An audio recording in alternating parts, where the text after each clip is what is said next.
Bharatiya Janata party ने अपने 51 प्रत्याशियों की सूची पर मंथन फाइनल कर लिया है। आज सूची जारी होने की संभावना थी, लेकिन किन्हीं कारणों के चलते सूची को 2 दिन और आगे के लिए टाल दिया है। सूची जारी होने से पहले ही भाजपा के नेताओं ने बगावती रुख अपना लिया है। आज हम बात करें सफीदों हलके की। सफीदों हलके के नेताओं ने कहा है कि यहाँ से किसी बाहरी उम्मीदवार को टिकट यदि देती है पार्टी, तो फिर पार्टी का बुरा अंजाम होने जा रहा है। आप अपने कमेंट से लिखें कि सफीदों हलके का जिताऊ उम्मीदवार कौन है। भारतीय जनता पार्टी ने 3 नामों का पैनल बनाकर भेजा है, वो तीनों नाम भी बताएंगे। आप कमेंट्स करके ये बताएं कि कौन जीत सकता है सफीदों हलके में। भारतीय जनता पार्टी की टिकट किसको मिलनी चाहिए।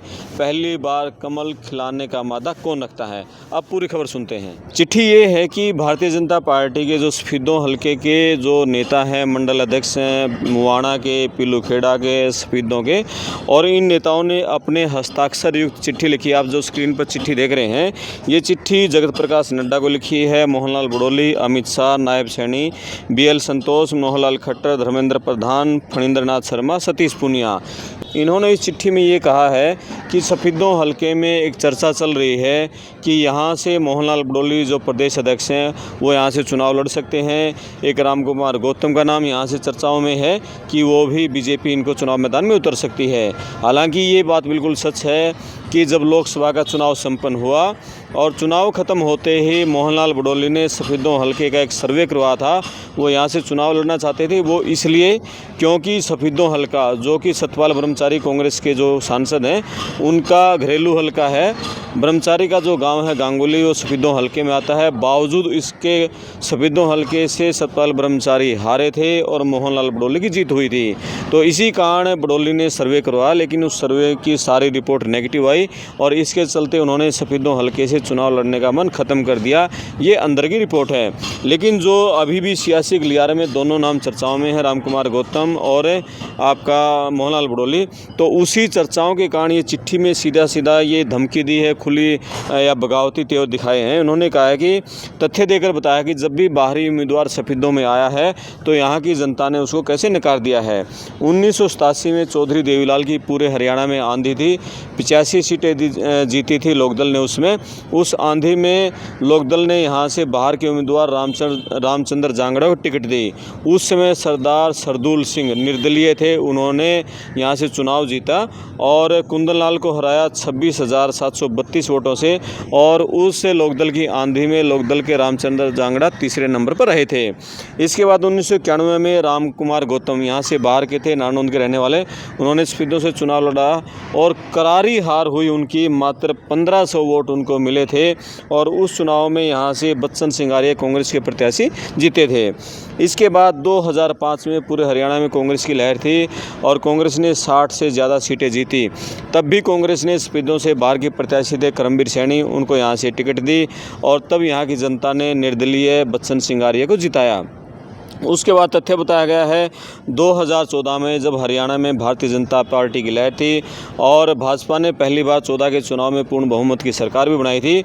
उस लहर में भाजपा ने सफीदों से बाहर की वंदना शर्मा को टिकट दी, जो कि भाजपा की सीनियर नेता सुषमा स्वराज की बहन थी, उनको टिकट दी। तब यहाँ सफीदों की जनता ने जसवीर देसवाल निर्दलीय को जीत दिलाई। 2000 के लगभग वोटों से वो जीते थे। और इसके बाद इस चिट्ठी में ये भी लिखा है 2019 में पार्टी द्वारा कांग्रेसी और पूर्व के हर प्रत्याशी के खिलाफ चुनाव लड़ने वाले को पार्टी ने प्रत्याशी घोषित किया। बच्चन सिंगारिया को टिकट दी थी, जिस कारण उनको पार्टी को हार का सामना करना पड़ा। इसलिए हाईकमान के नेताओं से निवेदन है कि इन ऊपर के सारे तथ्यों को ध्यान में रखते हुए पार्टी जिताऊ कैंडिडेट को टिकट दे, स्थानीय कैंडिडेट को टिकट दे, ताकि यहाँ सफीदों हलके में पहली बार कमल खिल सके। इस तरह के ये रामफल मोरखी हैं, सुंदर सिंह हैं और मंडल अध्यक्ष किरसन हैं, ये मुवाना से हैं और एक कुछ हरिओम है, इस तरह का कुछ नाम है। और इन सभी नेताओं ने कहा है कि यदि उनको टिकट देती है बाहरी उम्मीदवार को, तो यानी कि सफीदों से भाजपा की हार निश्चित है। अब हम आपको बता दें कि सफीदों से अब तक जो 13 चुनाव हुए हैं, उन 13 चुनाव में 3 बार निर्दलीय जीते हैं और पहले बार 1967 में यहाँ से श्री कृष्ण जीते थे कांग्रेस की टिकट पर। 1968 में विशाल हरियाणा पार्टी की टिकट पर सत्यनारायण विधायक बने। 1972 में कांग्रेस की टिकट पर ध्वजाराम विधायक बने। 1977 में जनता पार्टी की टिकट पर रामकिशन बैरागी विधायक बने। 1982 में कांग्रेस की टिकट पर कुंदन लाल विधायक बने। 1987 में देवीलाल की आंधी में सरदार सरदूल सिंह निर्दलीय बने और 1991 में कांग्रेस की लहर में कांग्रेस के बच्चन सिंगारिया जीते। 1996 में समता पार्टी के रामफल कुंडू जीते। 2000 में फिर इनेलो की टिकट पर रामफल कुंडू लगभग दोबारा जीते। 2005 में बच्चन सिंगारिया निर्दलीय जीते कांग्रेस की लहर में। 2009 में कलीराम पटवारी इनेलो की टिकट पर जीते। 2014 में जसवीर देसवाल निर्दलीय जीते और 2019 में सुभाष गांगुली कांग्रेस से टिकट पर जीते। ये अब तक के जो 13 विधायक जीते हैं सफेदों हल्के से। इनमें लगातार 2 बार सिर्फ 1996 और 2000 में रामफल कुंडू जीत पाए हैं। हालांकि वो लोकदल से थे, चौधरी देवीलाल की पार्टी थी, चौटाला की पार्टी थी, नाम अलग अलग थे। 96 में नाम था समता पार्टी, 2000 में नाम था इनेलो पार्टी। उनके अलावा कोई भी कैंडिडेट लगातार 2 बार चुनाव नहीं जीत पाया है।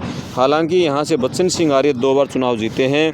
उन्होंने 7 चुनाव लड़े हैं, 7 में से 2 जीते हैं, 5 हारे हैं। पहली बार 91 में कांग्रेस की टिकट पर, दूसरी बार 2005 में निर्दलीय जीते और पिछला चुनाव 2019 का था वो भी हारे। उससे पहले लगातार 3 चुनाव वो हार चुके हैं।